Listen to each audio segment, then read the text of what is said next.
College की fees भरो तो जीएसटी दो, यूनिफॉर्म खरीदो तो जीएसटी दो। लेकिन मनोरंजन पे, नेताओं के मनोरंजन पे, हमारे सत्तारूढ़ पार्टी के नेताओं के बयानों पर कोई जीएसटी नहीं है। इसलिए थोड़ी बहुत राहत इस देश के लोगों को है कि चलो, बाकी तो जो चल रहा है, राहुल गांधी का जो आंदोलन चल रहा है, अभियान चल रहा है, तो उससे आतंकित तो है ही। राजीव जी।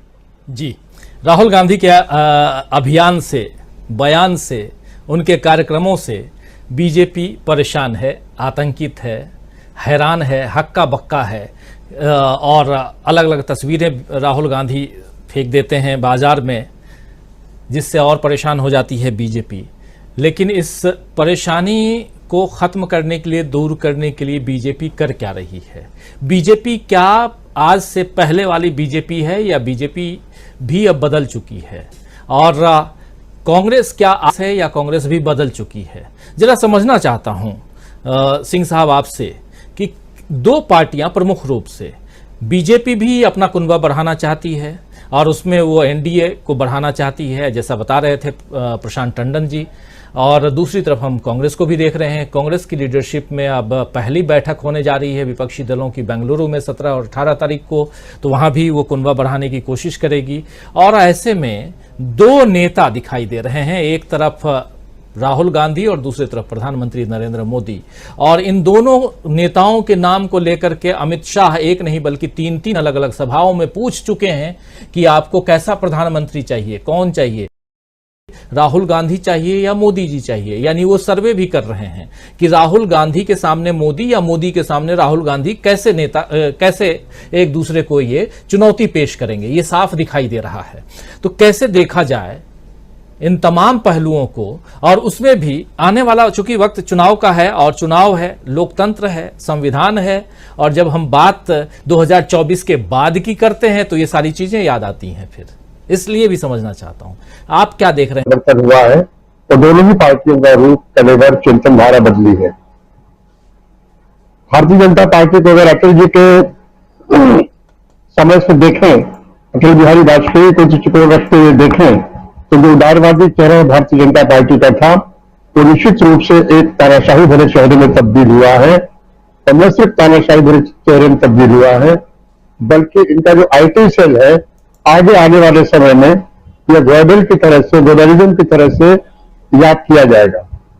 इन्हें हिटलर के रूप में भले याद किया जाए या न किया जाए, गलत बात है, उस पर मैं नहीं जाऊंगा, लेकिन आईटी सेल का जो स्वरूप है उसको देखते हुए याद किया जाएगा। यही बात कांग्रेस के अंदर भी परिवर्तन आया है। जो कांग्रेस हमेशा डिफेंसिव मोड में रहती थी, जो कांग्रेस हमेशा पीछे रहती थी, उस कांग्रेस में अब आगे आई है। अब ये आक्रामक रूप में है और जनता के साथ इसने जुड़ाव को शुरू किया है। कांग्रेस एक लंबे समय तक सत्ता में रही, सत्ता में जो पार्टी रहती है वो जनता के साथ जुड़ नहीं पाती है। उसका कारण है तो वो ऑलरेडी पावर में है ही है, तो जनता के साथ उसके पास जाने का ज्यादा आधार नहीं रहता है। उसे कम से कम एक दिमाग में रहता है कि हम तो सत्ता में ही है। दूसरे ये है कि जनता भी उससे अपेक्षा करती है, और जो भी पार्टी सरकार में रहेगी या जो भी व्यक्ति पावर में रहेगा उसके खिलाफ शिकायतें रहेंगी और बराबर शिकायतें रहेंगी, या तो वो संपर्क बनाए रखे। लेकिन कांग्रेस का जो स्वरूप बदला है पिछले 5 सालों में, उसे देख के साफ लग रहा है कि कांग्रेस ने खुद को जनता से जोड़ने का फैसला कर लिया। मैं यहां पर एक चीज मैं याद दिलाना चाहूंगा, हालांकि दोनों का कंपैरिजन मुश्किल है, होना नहीं चाहिए, लेकिन ऐसे ही स्थिति जब गांधी दक्षिण अफ्रीका से लौट कर आए और गोखले से मिले, और जब गोखले से उन्होंने कहा कि मैं क्या करूं, तो गोखले ने कहा कुछ मत करो, पहले भारत घूमो। गोखले का ये अंदाजा रहा होगा कि जब तक गांधी भारत को समझेंगे नहीं तो भारत बारे में बात क्या करेंगे। मुझे नहीं लगता कि इस धारणा से, इस मशवरे से प्रभावित होकर भारत जोड़ो आंदोलन रहा है या नहीं रहा है, क्या पृष्ठभूमि रही है मुझे इसकी जानकारी नहीं है। कि भारत में लोकतंत्र को लेकर तमाम शिकायतें हैं, आपका क्या कहना है, और सबरीना सिद्दीकी को जिस बुरी तरह ट्रोल किया गया ये उनको याद नहीं है।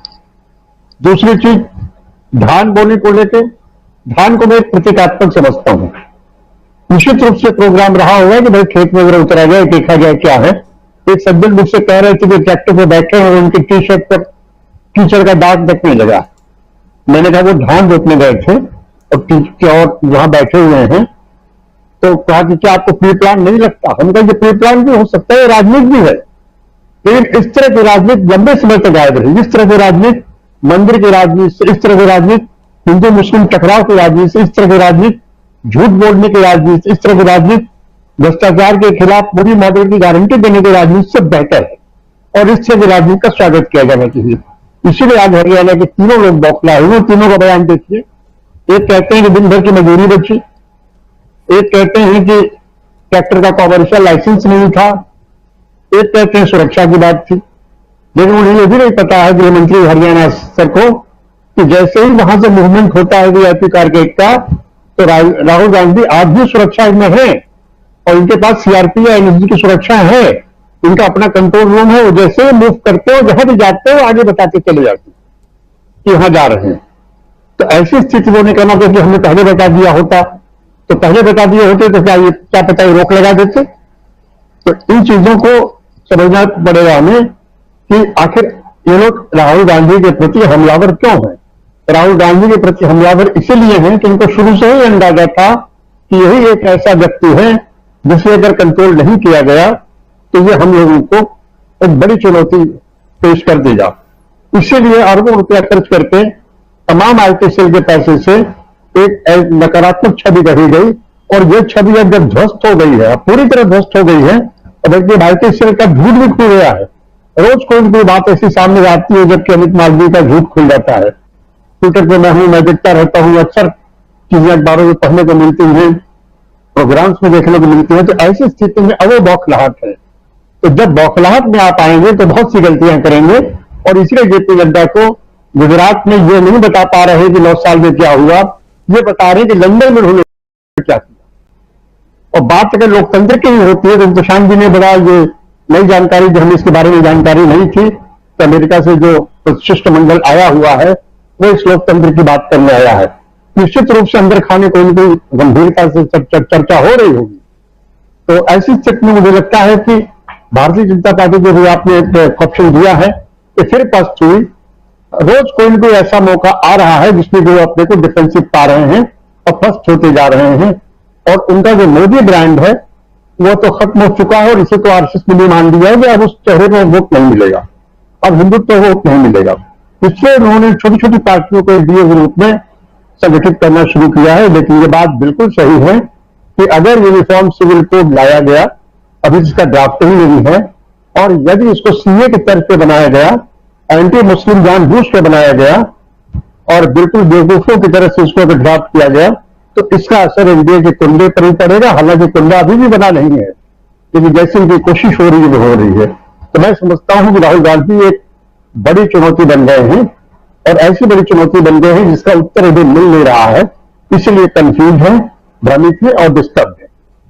जी, भ्रमित हैं, डिस्टर्ब हैं। और यूसीसी हो चाहे और भी तमाम अभी बहुत सारी चीजें बीजेपी लेके आने की कोशिश, कुछ योजनाएं, कुछ बातें, कुछ वादे, सब कुछ सामने दिखाई देंगी। क्योंकि आप देखिए कि अभी 5 राज्यों के चुनाव हैं, जिसमें छत्तीसगढ़, मध्य प्रदेश, राजस्थान और तेलंगाना, उसके अलावा मिजोरम।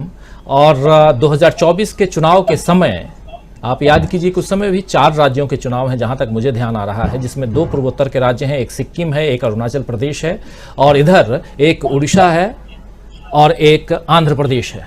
ये 4 राज्य उस समय होंगे।